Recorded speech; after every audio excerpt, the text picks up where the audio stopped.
सबको जय मसीह। प्रियो, हम परमेश्वर से किस रीति से बात कर सकते हैं, इस श्रृंखला में आज हम देख रहे हैं कि हम विश्वास करने के द्वारा परमेश्वर से बात कर सकते हैं। तो हम मत्ती में से कुछ वचनों को देखेंगे और पुराने नियम के उदाहरण है इब्रानियों में, उसमें से देखेंगे। पहला है स्तुति आराधना, दूसरा है प्रार्थना, तीसरा है दान दशमांश, चौथा है भलाई, पांचवा है उपवास के द्वारा। अब आइए देखते विश्वास के द्वारा कैसे बात कर सकते हैं परमेश्वर से। और जब वह कफरनहूम में आया तो एक सूबेदार ने उसके पास आकर उससे विनती की कि हे प्रभु, मेरा सेवक घर में झोले का मारा हुआ दुखी पड़ा है। उसने उससे कहा, मैं आकर उसे चंगा करूँगा। सूबेदार ने उत्तर दिया कि हे प्रभु, मैं इस योग्य नहीं कि तू मेरी छत के तले आए, पर केवल मुख से कह दे तो मेरा सेवक चंगा हो जाएगा, क्योंकि मैं भी पराधीन मनुष्य हूँ और सिपाही मेरे हाथ में है। और जब एक से कहता हूँ जा तो वह जाता है, और दूसरे को कि आ तो वह आता है, और अपने दास से कहता हूँ कि यह कर तो वह करता है।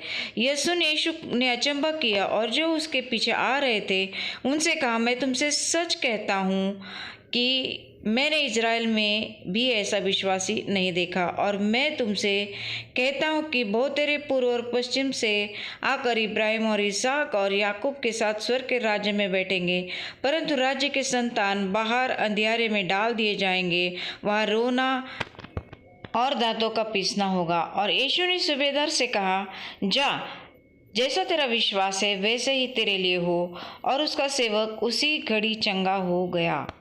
प्रियो, यहाँ पर एक घटना है जो विश्वास को दर्शाती है। इस सूबेदार का विश्वास बहुत बड़ा था। इसके विश्वास पर यीशु ने अचंभा किया। प्रियो, ज़माना कोई भी हो, लेकिन लोग आँखों से देखे हुए बात को ही चमत्कार मानते हैं। लेकिन इस सूबेदार को विश्वास था कि यीशु अगर कह देगा तो उसका सेवक चंगा हो जाएगा। ऐसा ज़्यादातर देखने को ही नहीं मिलता है कि कोई इस तरह का विश्वास करे। वचन कहता है, विश्वास करने वालों के लिए सब चीज़ें संभव है, क्योंकि असंभव को संभव करने वाला हमारा जीवित परमेश्वर है। ये होगा केवल विश्वास के द्वारा। प्रियो, विश्वास दिखता नहीं है, विश्वास करना पड़ता है। प्रियो, अगर हम बीमार हो जाते हैं तो हम डॉक्टर के पास चले जाते हैं, और डॉक्टर जो भी दवाई हमें देते हैं वो हम खा लेते हैं, क्योंकि हमें विश्वास होता है कि हम डॉक्टर के पास आए हैं तो डॉक्टर हमें ठीक कर देगा, क्योंकि डॉक्टर जानकार है। हम संदेह नहीं करते, विश्वास करते हैं। तो आपका विश्वास है कि डॉक्टर आपको ठीक कर देंगे, उसी भावना को विश्वास कहते हैं। वही विश्वास अगर हम अपने निर्माणकर्ता पे, रचयिता पे करेंगे तो प्रिय, आपके जीवन में बड़े बड़े चमत्कारों को देखेंगे आप। और ऐसे ही विश्वास के द्वारा हमें स्वर्ग का राज्य भी मिलेगा। ये खुद यीशु ने कहा है। प्रियो, हमें हमारे विश्वास को परखना चाहिए। क्या हमारा विश्वास केवल यीशु का या परमेश्वर का नाम लेने तक का ही है? परमेश्वर का नाम लेने के साथ परमेश्वर में विश्वास दिखाना भी ज़रूरी है, लेकिन विश्वास की परिभाषा बहुत अलग है। प्रियो, 3-4 साल के बच्चे को तो आपने देखा होगा, जब उसे भूख लगती है तो अपने माँ से खाना मांगता है।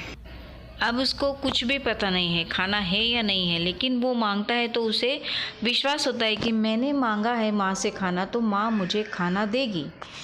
या फिर वही बच्चा अपने पापा से कोई खिलौना मांगता है तो उसको पता नहीं होता है पापा का पेमेंट कब होता है, लेकिन वो खिलौना मांगता है, उसे विश्वास होता है कि पापा मुझे खिलौना ला कर देंगे। ये बच्चे वाला विश्वास हम में होना ज़रूरी है। प्रियो, आप जैसा विश्वास करेंगे वैसा ही आपके लिए हो जाएगा।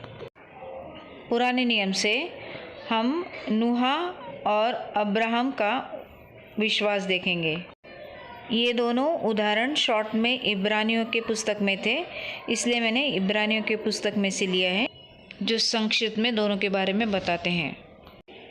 आइए वचन क्या कहते हैं देखते हैं। और विश्वास बिना उसे प्रसन्न करना अनहोना है, क्योंकि परमेश्वर के पास आने वाले को विश्वास करना चाहिए कि वह है और अपने खोजने वाले को प्रतिफल देता है। विश्वासी से नूह ने उन बातों के विषय में जो उस समय दिखाई न पड़ती थी चेतावनी पाकर भक्ति के साथ अपने घराने के बचाव के लिए जहाज बनाया, और उसके द्वारा उसने संसार को दोषी ठहराया और उस धर्म का वारिस हुआ जो विश्वास से होता है।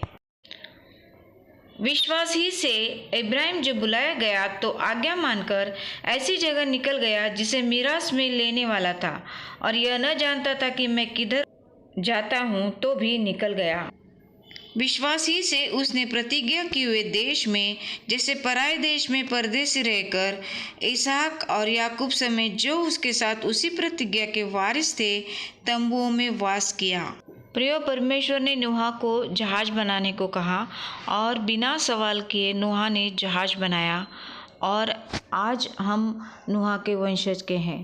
परमेश्वर ने इब्राहिम को कहा कि मैं वाचा का देश में तुम्हें लेकर चलता हूँ, और इब्राहिम भी निकल गया, और आज हम आशीष के वारिस हैं इब्राहिम की वजह से।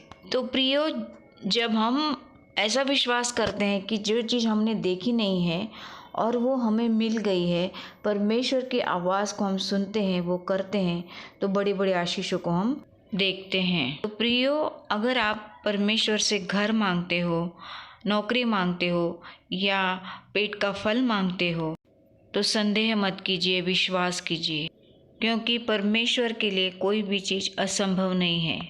प्रियो, एक बात को समझ लीजिए कि हमारे गलतियों की वजह से ही हम प्रॉब्लम्स में फंसते हैं, लेकिन फिर भी परमेश्वर हमें उसमें से निकालता है जब हम विश्वास करते हैं।